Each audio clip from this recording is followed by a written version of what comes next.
Hello बच्चों, welcome to my YouTube channel Prem sir classes में आपका वेलकम है। तो चलिए आज हम लोग पढ़ेंगे क्लास 10 जैक बोर्ड का साइंस का चैप्टर 2, क्योंकि पहले हम लोग चैप्टर 1 पढ़ चुके हैं। अगर आपने नहीं देखा है चैप्टर 1 तो जाके देखें और ठीक से समझें। अगर उसमें कोई दिक्कत हो तो कमेंट में बताएं। चलिए आज हम लोग स्टार्ट करते हैं चैप्टर 2, जो कि है अम्ल, क्षारक तथा लवण। ठीक है, चलिए आगे बढ़ते हैं। जैसे सबसे पहले हमारा आएगा ये अम्ल, क्षारक तथा लवण, जिसमें कि अम्ल क्या है। अम्ल यानी कि एसिड, और अम्ल क्या है और इसका कुछ उदाहरण भी देना है।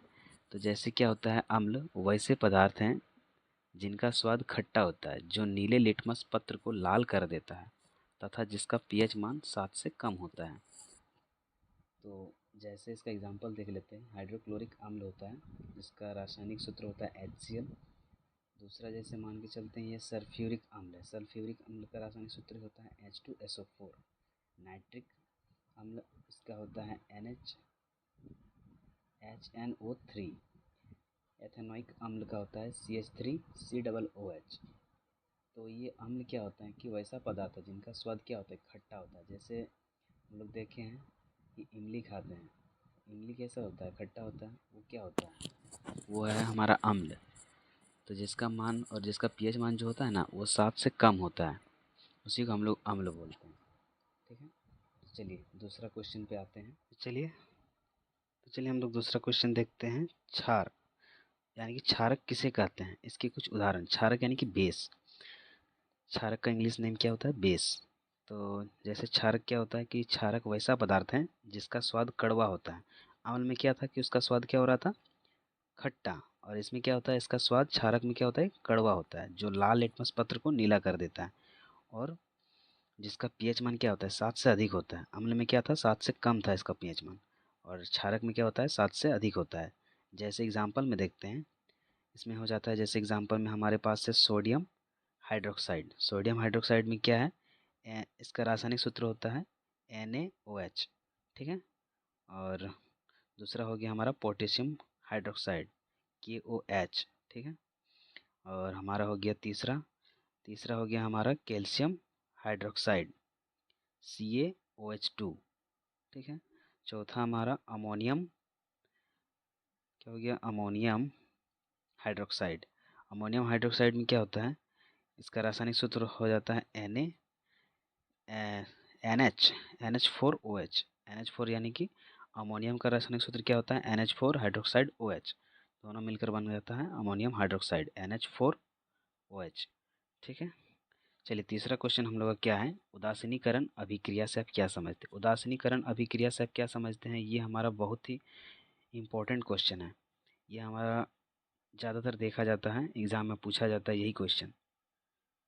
अम्ल और क्षारक तो कम ही पूछते हैं, लेकिन ये जो उदासीनिक का अभिक्रिया है ये ज़्यादातर पूछते हैं। अम्ल क्षारक का तो सिंपल सा ये परिभाषा है। ठीक है, अम्ल में क्या होता है कि इसमें इसका स्वाद क्या होता है, खट्टा होता है, जो नीले लिटमस पत्र को लाल कर देता है, और इसका पीएच मान 7 से कम होता है। और क्षारक में क्या होता है कि जिसका स्वाद कड़वा होता है और जो लाल लिटमस पत्र को नीला कर देता है, इसका उल्टा। और जिसका पीएच मान क्या होता है, 7 से अधिक होता है। लेकिन उदासीनीकरण अभिक्रिया क्या होता है कि जब अम्ल और क्षारक के बीच अभिक्रिया होती है, यानी अम्ल और क्षारक जब दोनों मिल के एक अभिक्रिया करता है, तो क्या होता है, तो लवण तथा जल का निर्माण करता है। उसमें क्या होता है, लवण और जल का निर्माण होता है। इस अभिक्रिया को क्या बोलते हैं, उदासीनीकरण कहते हैं, उदासीनीकरण अभिक्रिया कहते हैं। ठीक है, जैसे इसका एग्जाम्पल देख लेते हैं हम लोग। यहाँ पे HCl NaOH, यानी HCl जो है ये हमारा है अम्ल, और NaOH ये है हमारा क्षारक। अम्ल में क्या होता है, इसका स्वाद क्या होता है, खट्टा होता है, और क्षारक में क्या होता है, इसका स्वाद कड़वा होता है। तो दोनों का जब कॉम्बिनेशन किए या फिर अभिक्रिया किए, तो क्या बना हमारा, NaCl प्लस H2O। NaCl यानी कि लवण, ठीक है, और H2O यानी कि जल।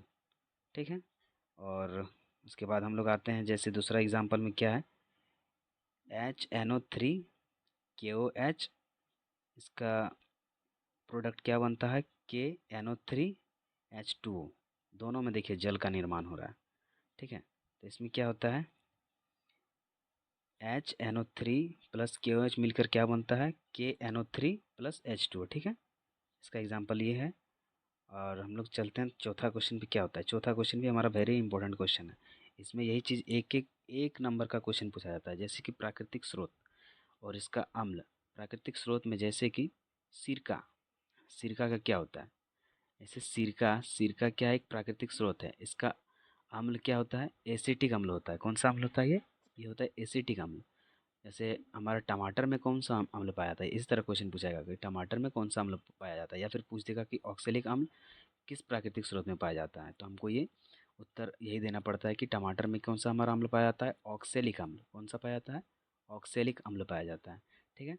संतरा में देखिए, तीसरा जैसे संतरा में पूछता है कि संतरा में कौन सा अम्ल पाया जाता है, तो क्या पाया जाता है, सिट्रिक अम्ल। सिट्रिक अम्ल पाया जाता है। ठीक है। अब जैसे इमली में पूछ दें तो इमली में कौन सा पाया जाता है, तो टार्ट्रिक अम्ल पाया जाता है। ठीक है। जैसे खट्टा दूध या फिर दही, दही में क्या पाया जाता है, लैक्टिक अम्ल पाया जाता है। कहीं पूछ जाएगी खट्टा दूध में क्या पाया जाता है, या लैक्टिक अम्ल, या फिर पूछ देगा दही में कौन सा अम्ल पाया जाता है, तो अभी वही है लैक्टिक अम्ल। ठीक है। हमारा जैसे कि नीले सॉरी नेटल का डंक, नेटल का डंक में क्या पाया जाता है, तो नेटल का डंक में क्या कौन सा पाया जाता है हमारा, मेथेनॉइक अम्ल। कौन सा पाया जाता है, मेथेनॉइक अम्ल। और जैसे नींबू में, नींबू में कौन सा पाया जाता है, सिट्रिक अम्ल। ये भी बहुत ज़्यादा इंपॉर्टेंट, ज़्यादातर यही पूछता है, नींबू में कौन सा पाया जाता है। ठीक है। उसके बाद चींटी का डंक में क्या पाया जाता है, मेथेनॉइक अम्ल, इसमें भी पाया जाता है। दोनों में हमारा क्या पाया जाता है, मेथेनॉइक अम्ल पाया जाता है, इसमें भी याद रखिएगा। कहीं पूछ जाए कि नेटल का डंक, नेटल और चींटी का डंक, डंक सब में क्या पाया जाता है हमारा, नेटल। नेटल एक कीड़ा का नाम है। ठीक है। तो इसमें क्या पाया जाता है, कौन सा अम्ल, मेथेनॉइक अम्ल इसमें भी पाया जाता है, और इसमें भी हमारा मेथेनॉइक अम्ल पाया जाता है। ठीक है। चलिए हम लोग आगे बढ़ते हैं अपना पांचवा क्वेश्चन पे। पांचवा क्वेश्चन क्या है, पीतल एवं तांबे के बर्तनों में दही एवं खट्टे पदार्थ क्यों नहीं रखने चाहिए। तो पीतल और तांबा का घर में बर्तन होगा, उसमें हम लोग दही एवं खट्टा पदार्थ नहीं रखते हैं। क्यों, क्योंकि दही एवं खट्टे पदार्थ में अम्ल होता है, और अम्ल धातु से अभिक्रिया करके लवण तथा जल का निर्माण करता है। ठीक है। अतः दही एवं खट्टे पदार्थ को पीतल एवं तांबा के बर्तन में रखने से अभिक्रिया के कारण दही एवं खट्टे पदार्थ का स्वाद क्या होता है, उसका स्वाद एवं गंध क्या होता है, बदल जाता है। साथ साथ बर्तन का क्या होता है, संक्षारित भी होता है। बर्तन क्या होता है, संक्षारित भी होता है।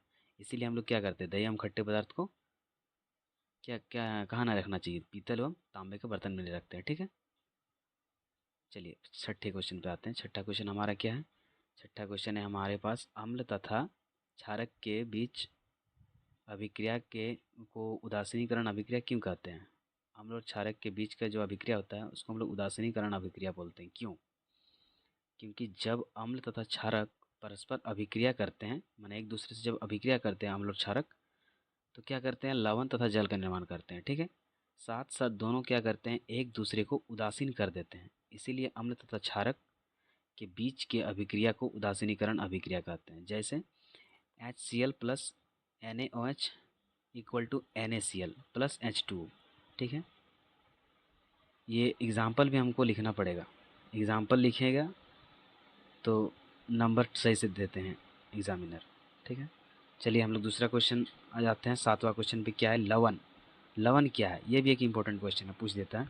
इससे ये तो बहुत छोटा सा इसका ये परिभाषा है, तो याद कर लीजिएगा। लवण क्या होता है, धातु अम्ल के अवशिष्टों के साथ, जो धातु अम्ल है उसके अवशिष्टों के साथ क्या करता है, अभिक्रिया करके एक यौगिक बनाती है, जिसे लवण कहते हैं। बस सिंपल सा क्वेश्चन है कि धातु अम्ल के अवशिष्टों के साथ क्या करता है, अभिक्रिया करके एक यौगिक बनाता है। क्या करता है, एक यौगिक बनाता है, याद रखिएगा क्या बनाता है, एक यौगिक। ठीक है। वो जिसे हम लोग क्या कहते हैं, लवण कहते हैं। जैसे जैसे देखिए, जैसे हमारा क्या है, अम्ल प्लस धातु दोनों मिलके क्या बना है, वही चीज़ है जो चीज़ हम लोग यहाँ पे पढ़ें, वही चीज़ है। क्या करता है, अम्ल अम्ल प्लस धातु क्या दोनों मिलके क्या बनाता है, लवण।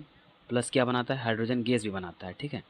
तो धातु प्लस अम्ल मिलके क्या बनाता है, अम्ल प्लस धातु मिलके लवण प्लस हाइड्रोजन गैस। याद रखिएगा, ये भी एक अच्छा क्वेश्चन है। चलिए हम लोग आठवां क्वेश्चन पे जाते हैं। आठवां क्वेश्चन क्या है हमारे पास, विरंजक चूर्ण। ये बहुत ही ज़्यादा इंपॉर्टेंट क्वेश्चन है, बहुत ही, ये हमेशा पूछता है इसको, एकदम VVI का। हाँ, तो हम लोग देख रहे थे विरंजक चूर्ण। तो विरंजक चूर्ण ये जो है बहुत ही वीवीआई क्वेश्चन है, तो इसको आप लोग वीवीआई लगा लीजिए, क्योंकि बहुत ही इम्पोर्टेंट क्वेश्चन है, ये हर बार पूछा जाता है एग्ज़ाम में। ठीक है, तो विरंजक चूर्ण क्या है? तो विरंजक चूर्ण क्या है कि इसका क्या इसी तरह पूछा जाएगा कि विरंजक चूर्ण का रासायनिक नाम लिखें, इसका सूत्र एवं इसका बनाने की विधि, यही सब पूछा जाएगा। फिर इसका उपयोग, इतना ही पूछता है। तो सबसे पहले हम लोग देखते हैं कि विरंजक चूर्ण क्या है। तो विरंजक चूर्ण क्या है कि इसका सबसे पहले रासायनिक सूत्र क्या होता है? Calcium calcium oxychloride. इसका सूत्र क्या होता है? CaOCl2। क्या होता है इसका? कैल्शियम ऑक्सीक्लोराइड इसका रासायनिक सूत्र है, तो रासायनिक नाम है, और रासायनिक सूत्र क्या है? CaOCl2। ठीक है, बनाने की विधि इसका क्या है? शुष्क बुझा हुआ चूना CaOH2 के ऊपर 40 डिग्री सेल्सियस तापमान पर क्लोरीन गैस प्रवाहित करने पर विरंजक चूर्ण बनता है। ठीक है, जैसे इसका एग्जाम्पल क्या हो जाएगा? जैसे CaOH2 plus Cl2 equal to 40 degree Celsius में दे रहे हैं तापमान, तो क्या होगा? ये मिलकर बनेगा CaOCl2 प्लस H2O। ठीक है, इसका उपयोग हम लोग कहाँ करते हैं? पीने के पानी को जीवाणुओं से मुक्त करने के लिए, रासायनिक उद्योगों में, उपचार के रूप में, लॉन्ड्री में साफ कपड़े के विरंजक में। लॉन्ड्री में साफ कपड़ों के विरंजन में क्या होता है? जैसे जहाँ हम लोग कपड़ा वपड़ा साफ करवाते हैं लॉन्ड्री में, वहाँ पे क्या होता है? साफ कपड़ों के विरंजन में इसका उपयोग किया जाता है। ठीक ना, चलिए आगे बढ़ते हैं हम लोग। ये 9th नंबर क्वेश्चन पे, ये भी हमारा वीवीआई क्वेश्चन है, इसको भी वीवीआई लगा दीजिए, क्योंकि इसमें से कोई ना कोई एक पूछ भी करता है। या तो आपका प्लास्टर ऑफ पेरिस पूछ लिया, एक यहाँ पे हो गया विरंजक चूर्ण, एक हो गया, दूसरा एक प्लास्टर ऑफ पेरिस, या फिर एक होता है धोने का सोडा, जिसे हम लोग बेकिंग सोडा भी बोलते हैं। ठीक है, इसी को हम लोग क्या कर सकते हैं? एक बेकिंग सोडा है और एक धोने का सोडा, अलग अलग है। ठीक है, एक बेकिंग सोडा है और एक धोने का सोडा, चार चार है हमारे पास, तो चारों में से कोई ना कोई एक पूछना है एग्ज़ाम में। तो हम लोग देख लिए विरंजक चूर्ण, देख लिए हैं। चलते हैं दूसरा हमारा प्लास्टर ऑफ पेरिस पे। हमारा दूसरा है प्लास्टर ऑफ पेरिस। तो प्लास्टर ऑफ पेरिस में देखते हैं कि इसका रासायनिक नाम क्या है। इसका रासायनिक नाम है calcium sulphate hemi hydrate. Calcium sulphate hemi hydrate. इसका रासायनिक सूत्र क्या हो जाता है? इसका रासायनिक सूत्र है CaSO4 इंटू हाफ H2O। ठीक है, इसका बनाने की विधि क्या है? जिप्सम को 120 डिग्री ताप पर, कितना ताप पे? ये याद रखिएगा, 120 डिग्री ताप पर गर्म करने पर क्या बनता है? CaSO4 into 2H2O। 120 डिग्री ताप देने पर CaSO4 into half H2O plus 3/2 H2O। यहाँ पे देख सकते हैं जो जिप्सम है, एक मिनट, जो जिप्सम है इसका सूत्र क्या होता है? जिप्सम का सूत्र क्या होता है? CaSO4। क्या होता है जिप्सम का? CaSO4। ये भी पूछा जाता है कि जिप्सम का रासायनिक सूत्र क्या होता है, तो आप बता सकते हैं CaSO4। ठीक है चलिए, इसका उपयोग क्या है? इसका उपयोग हम लोग देख लेते हैं। इसका उपयोग है सतहों को चिकना करने में, टूटी हड्डियों को सही जगह बैठाने में, तीसरा हो गया खिलौने तथा सजावटी सामान बनाने में, चौथा हो गया मूर्तियों के सांचे बनाने में। ठीक है, इसका उपयोग किया जाता है। इसके बाद चलते हैं जो हमारा 10वां नंबर क्वेश्चन है, ये भी पूछा जाता है, इसको वीवीआई कर लीजिएगा। ठीक है, ये भी हमारा वीवीआई क्वेश्चन है, इसको भी करके रख लीजिएगा। तो सबसे पहले बेकिंग सोडा का रासायनिक सूत्र क्या होता है? यहाँ आप देख सकते हैं, यहाँ पे आप देख सकते हैं कि बेकिंग सोडा का रासायनिक सूत्र होता है, सो रासायनिक नाम सबसे पहले पूछा जाएगा। तो रासायनिक नाम क्या होता है? Sodium hydrogen carbonate. क्या होता है? Sodium hydrogen carbonate. इसका सूत्र क्या होता है? इसका जो रासायनिक सूत्र होता है ये होता है NaHCO3। ठीक है, NaHCO3 होता है इसका रासायनिक सूत्र। इसका बनाने की विधि देख लीजिए। इसका बनाने की विधि क्या होता है? सोडियम क्लोराइड के जलीय विलयन पर कार्बन डाइऑक्साइड तथा अमोनिया प्रवाहित करने पर बेकिंग सोडा बनता है। ठीक है, सोडियम क्लोराइड के जलीय विलयन को क्या करते हैं? कार्बन डाइऑक्साइड तथा अमोनियम प्रवाहित करने पर क्या बनता है? बेकिंग सोडा बनता है। ठीक है, इसका देख लीजिए किस तरह बनता है। इसका रासायनिक सूत्र के हिसाब से देखा जाए तो NaCl plus H2O plus CO2 plus NH3 equal to NH4Cl plus NaHCO3। ठीक है, तो ये जो है बेकिंग सोडा, ये हमेशा इस तरह पूछा जाएगा कि बेकिंग सोडा का रासायनिक सूत्र क्या होता है। तो यहाँ भी हम लोगों ने देखा बेकिंग सोडा का रासायनिक सूत्र क्या होता है, NaHCO3, और यहाँ भी आप देख सकते हैं कि NaHCO3। ठीक है, यही पूछा जाएगा, ज़्यादातर एक नंबर में पूछ देता है। बाकी ये क्वेश्चन जो है बहुत ही VVI है, तो इसको ठीक से कर लीजिएगा। ये चारों मैंने बताया है, चारों आप कर लीजिएगा ठीक से। चलिए इसका उपयोग देखते हैं, इसका उपयोग क्या क्या है। इसका उपयोग में हम लोग देख सकते हैं कि पहला क्या है इसका उपयोग में, यहाँ पे है जैसे कपड़ों पकोड़े को खस्ता बनाने, जो पकोड़ा होता है तो खस्ता बनाने में बेकिंग सोडा का उपयोग किया जाता है। कभी देखिएगा हम लोग कभी पकोड़ा वगैरह कोई बनाते हैं, समोसा वगैरह, तो बेकिंग सोडा का उपयोग करते हैं। क्यों? उसको खस्ता बनाने में, फूलता है सही से, ठीक है, और क्रिस्पी ज़्यादा होता है, इसीलिए जो बेकिंग सोडा होता है उसका उपयोग करते हैं। और दूसरा देख सकते हैं कि बेकिंग पाउडर बनाने में क्या आता है, पेट की अम्लता को दूर करने में क्या आता है, अग्निशामक यंत्र बनाने में क्या आता है। ठीक है, चलते हैं आगे। चलिए हम लोग चलते हैं 11 नंबर क्वेश्चन पे, धोने का सोडा। ये भी क्या है हमारा, VVI है, तो इसको VVI लगा लीजिएगा क्योंकि ये भी पूछा जाता है। ठीक है, चलिए धोने का सोडा का जो है नाम क्या होता है, सोडियम कार्बोनेट डेकाहाइड्रेट। क्या होता है, सोडियम कार्बोनेट डेकाहाइड्रेट। ठीक है, इसका जो सूत्र होता है, रासायनिक सूत्र क्या होता है इसका, Na2CO3 इंटू 10H2। क्या होता है, 10H2, है ना, देख सकते हैं Na2CO3 इंटू 10H2। इसका बनाने का जो विधि है वो कैसा होता है, इसका बनाने का विधि हम लोग देखते हैं कि सोडियम हाइड्रोजन कार्बोनेट को गर्म करने पर, यहाँ पे क्या करते हैं, सोडियम हाइड्रोजन कार्बोनेट जो होता है उसको हम लोग क्या करते हैं, गर्म करते हैं।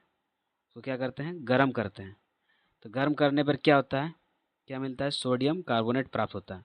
सोडियम हाइड्रोजन कार्बोनेट को गर्म करने पर सोडियम कार्बोनेट प्राप्त होता है। ठीक है, यानी इसको क्या करते हैं, फिर पुनः सोडियम कार्बोनेट को क्या कर देते हैं, क्रिस्टलीकरण से, पुनः सोडियम कार्बोनेट के क्रिस्टलीकरण से धोना का सोडा प्राप्त होता है। ठीक है, जैसे Na2CO3 Na2CO3 प्लस 10H2O को क्या करते हैं, गर्म करने पर और इसका पुनः क्रिस्टलीकरण करने पर क्या मिलता है, Na2CO3 इंटू 10H2O। ठीक है, ये याद कर लीजिएगा। ठीक है, चलिए आगे बढ़ते हैं। इसका उपयोग क्या क्या है ये भी देख लीजिएगा, ज़्यादातर इसका उपयोग भी पूछा जाता है। धोने का सोडा का उपयोग कहाँ करते हैं, साबुन, कांच तथा कागज उद्योगों में होता है। ठीक है, इसके बाद दूसरा क्या है, घरों की साफ सफाई करने में इसका यूज़ किया जाता है। ठीक है, तीसरा तीसरा जो हमेशा पूछता है VVI है, जल की स्थायी कठोरता को दूर करने में किया जाता है। ठीक है, ये भी पूछा जाता है, VVI है, VVI कर लीजिएगा।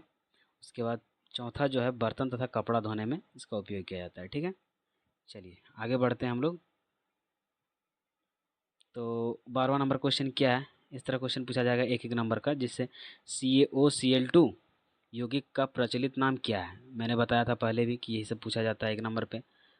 तो क्या होता है, CaOCl2 का जो प्रचलित नाम क्या है उसका, कैल्शियम ऑक्सीक्लोराइड, जिसका नाम है बिरंजक चूर्ण। ठीक है, याद कर लीजिएगा। दूसरा जैसे 13 नंबर क्वेश्चन क्या है, उस पदार्थ का नाम बताइए जो क्लोरीन से क्रिया करके बिरंजक चूर्ण बनाता है। ये घुमा फिरा के क्वेश्चन पूछता है, तो याद रखिएगा जो क्लोरीन से क्रिया करके क्या बनाता है, वही कैल्शियम हाइड्रोक्साइड बनाता है। कैल्शियम क्या बनाता है, हाइड्रोक्साइड बनाता है। घुमा फिरा के पूछ देगा क्वेश्चन, तो आप सही से जवाब दीजिएगा। जैसे कैल्शियम हाइड्रोक्साइड का रासायनिक सूत्र भी लिखेगा, CaOH2। ठीक है, चलिए तीसरा 14 नंबर क्वेश्चन क्या है, कठोर जल को मृदु करने के लिए किस सोडियम यौगिक का उपयोग किया जाता था, धोने का सोडा का उपयोग किया जाता है। ठीक है, 15वां नंबर क्वेश्चन क्या है, सोडियम हाइड्रोजन कार्बोनेट के विलयन को गर्म करने पर क्या होगा, इस अभिक्रिया के लिए समीकरण लिखिए।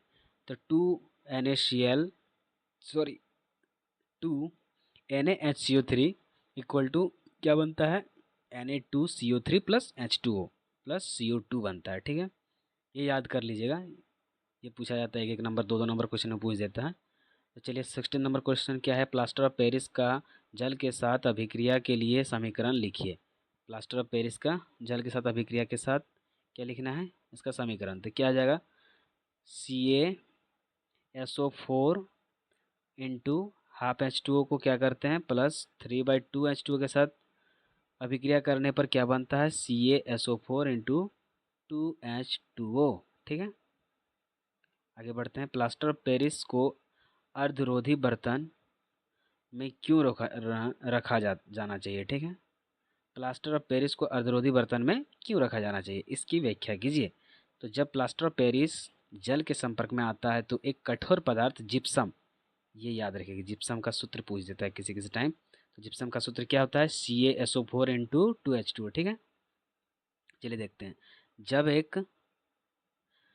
जब प्लास्टर ऑफ पेरिस जल के संपर्क में आता है तो एक कठोर पदार्थ जिप्सम में बदल जाता है, इसीलिए प्लास्टर ऑफ पेरिस को अर्धरोधी बर्तन में रखा जाना चाहिए। ठीक है, 18 नंबर क्वेश्चन देखते हैं। पीएच परिवर्तन से दंत क्षय किस प्रकार होता है, दंत क्षय को किस प्रकार रोका जा सकता है। तो दांतों की सुरक्षा के लिए मुंह का पीएच मान संतुलित होना चाहिए। ठीक है, दांतों का जो सुरक्षा के लिए मुंह का पीएच मान क्या होना चाहिए, संतुलित होना चाहिए। जब मुंह का पीएच मान 7 से कम हो जाता है तो क्या होता है, दांतों का क्षय आरंभ हो जाता है। क्या होता है, जब मुंह का पीएच मान 7 से कम हो जाता है तो क्या होता है, 7 से कम यानी कि अम्ल में बदल जाता है। जब मुंह का पीएच मान हो जाता है तो क्या होने लगता है, दांतों का क्षय होना आरंभ हो जाता है। ठीक है, दांत क्षय को निम्न प्रकार से रोका जा सकता है। जैसे ये पूछा जाता है, जैसे क्या क्या है, क्षार युक्त दंत मंजन का उपयोग करना। हमेशा हमको क्या करना चाहिए, क्षार युक्त, जिसमें क्षार होता है वही दंत मंजन का उपयोग करेंगे हम लोग। ठीक है, दूसरा क्या है, भोजन करने के बाद दांतों की अच्छी तरह सफाई करना या फिर साफ करना। जब भी हम लोग भोजन करते हैं तो दांतों को सही से हम लोग साफ सफाई करेंगे। ठीक है, आगे चलते हैं हम लोग 19वां नंबर क्वेश्चन पे। ठीक है, ताजे दूध ताजे दूध के पीएच मान 6 होता है। ताज़ा दूध का पीएच मान कितना होता है, 6 होता है। दही बन जाने पर इसका पीएच मान में परिवर्तन होगा।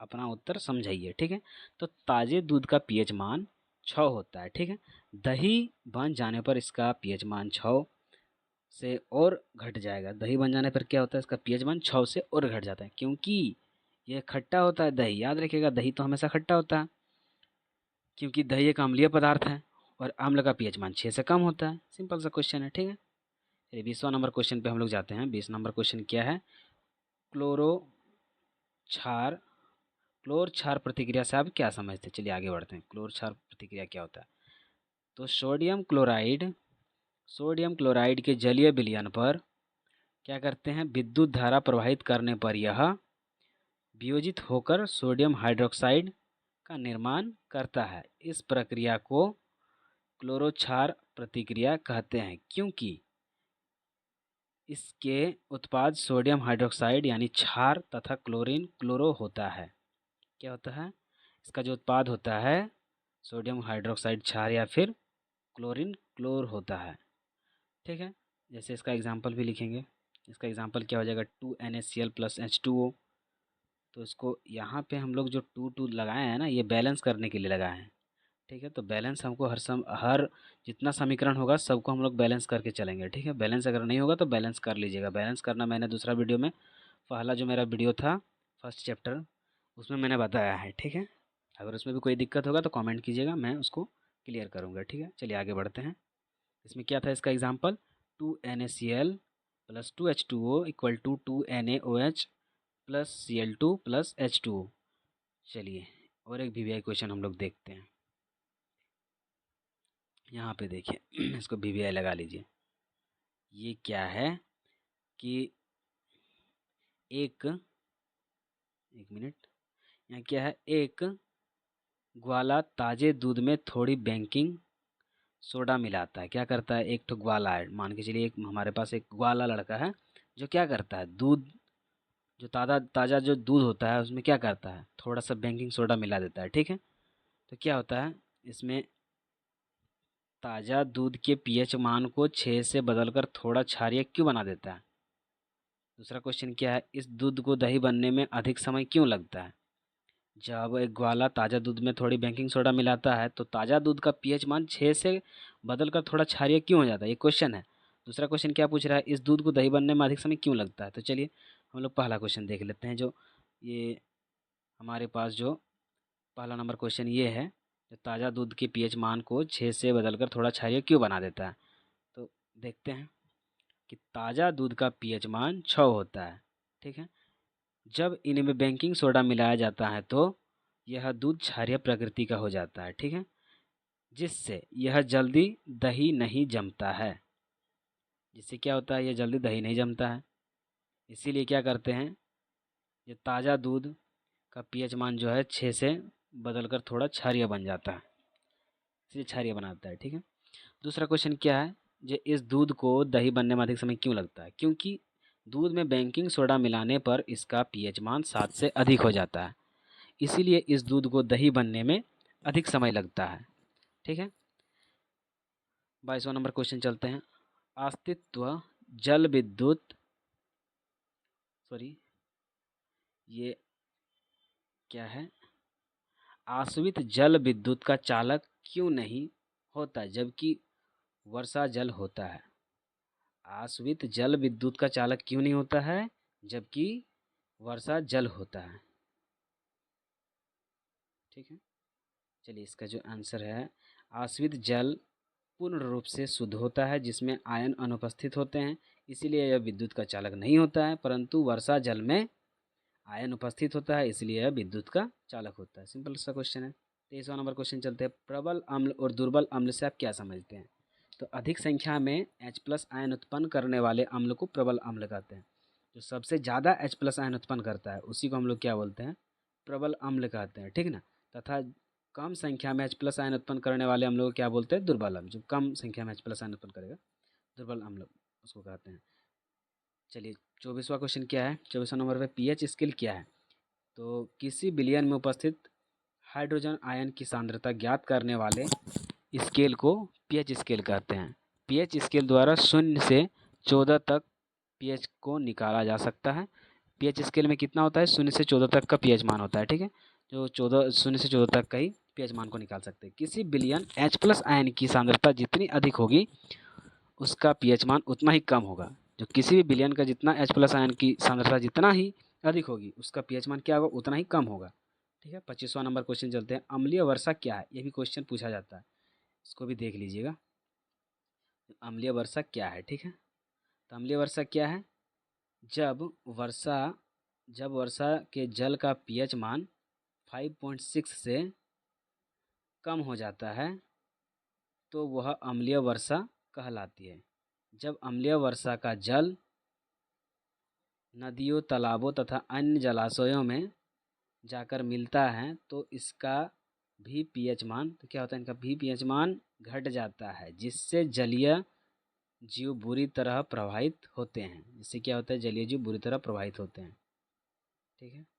इसमें क्या बोल रहा है कि अम्लीय वर्षा क्या है, तो क्या है, जब वर्षा का जल का पीएच मान जो है 5.6 से अगर कम हो जाता है तो वो सिंपल सी बात है कि वह हमारा अम्लीय वर्षा है, उसी को हम लोग अम्लीय वर्षा बोलते हैं। वर्षा का मान जो वर्षा यानी जो पानी गिरता है तो उसका पीएच मान कितना होता है, हमेशा जो पानी होता है, वर्षा का पानी जो होता है उसको कभी चख के देखेगा, थोड़ा सा मुंह में लेके देखेगा कि वो थोड़ा सा क्या होता है, खट्टा टाइप से लगेगा, ठीक ना।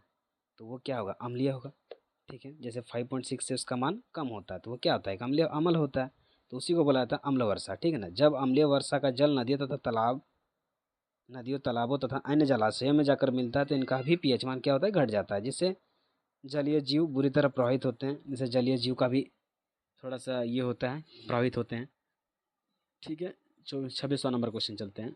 अम्ल को तनुकृत करते समय, जो अम्ल है उसको तनुकृत करते समय यह क्यों अनुशंसित करते हैं कि अम्ल को जल में मिलाना चाहिए, न कि जल को अम्ल में मिलाना चाहिए, ठीक है।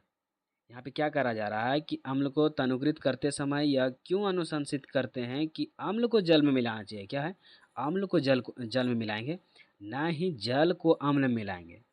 क्योंकि इसका आंसर देखते हैं। अम्ल को तनुकृत करते समय जल में अम्ल मिलाने की क्रिया अत्यंत ऊष्माक्षेपी होती है, इसीलिए जल में अम्ल मिलाते समय काफ़ी सावधानी रखनी चाहिए और अम्ल को हमेशा धीरे धीरे और जल को लगातार हिलाते हुए जल में मिलाना चाहिए। अन्यथा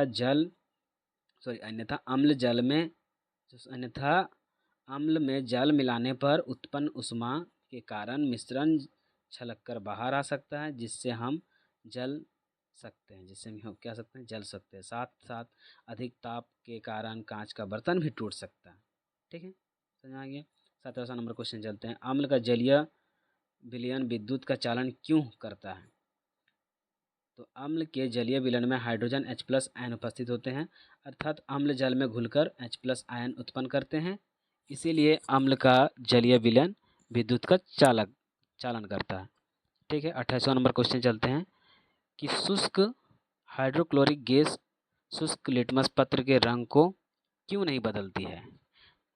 तो शुष्क हाइड्रोक्लोरिक गैस में H+ आयन उपस्थित नहीं होते हैं, जिससे यह अम्लीय गुण नहीं दर्शाता है। इसीलिए शुष्क हाइड्रोक्लोरिक गैस लाल रंग की लिटमस पत्र को नहीं बदल सकती है। ठीक है, 29वां नंबर क्वेश्चन चलते हैं। ये एक हमारा क्रियाकलाप जैसा है। तो परखनाली ए एवं परखनाली बी के सामने समान लंबाई की मैग्नीशियम की पट्टी लीजिए। परखनाली ए में हाइड्रोक्लोरिक अम्ल HCl तथा परखनाली बी में एसिटिक अम्ल CH3COOH डालिए। किस परखनाली में अधिक बुदबुदाहट होगी तथा क्यों? ठीक है, तो परखनाली ए में अधिक बुदबुदाहट पैदा होगी क्योंकि परखनाली ए में प्रबल अम्ल डाला गया है। हम जानते हैं कि प्रबल अम्ल में दुर्बल अम्ल की अपेक्षा अधिक H+ आयन उत्पन्न करता है, इसीलिए परखनाली ए में अधिक बुदबुदाहट पैदा होगी। ठीक है, 30 नंबर जो हमारा लास्ट क्वेश्चन है उसको देख लेते हैं। जल की अनुपस्थिति में अम्ल का व्यवहार अम्लीय क्यों नहीं होता है? तो जल की अनुपस्थिति में अम्ल H+ आयन उत्पन्न नहीं करता है, इसीलिए जल की अनुपस्थिति में अम्ल का व्यवहार अम्लीय नहीं होता है। तो चलिए आज का क्लास हम लोग यहीं तक रखते हैं, और अगर ये क्लास आपको अच्छा लगा तो लाइक शेयर एंड सब्सक्राइब ज़रूर कीजिएगा प्रेम सर क्लासेस को, एंड नोटिफिकेशन भी ऑन कर लीजिएगा ताकि जब भी मेरा कोई वीडियो इस पर अपलोड हो, ऐसे तो मैं रेगुलर वीडियो अपलोड करूँगा आपसे, मुझे पूरा कोर्स कंप्लीट भी करवाना है इसमें, तो आप चैनल को सब्सक्राइब कर लीजिएगा। चलिए मिलते हैं नेक्स्ट वीडियो पे, तब तक के लिए बाय बाय।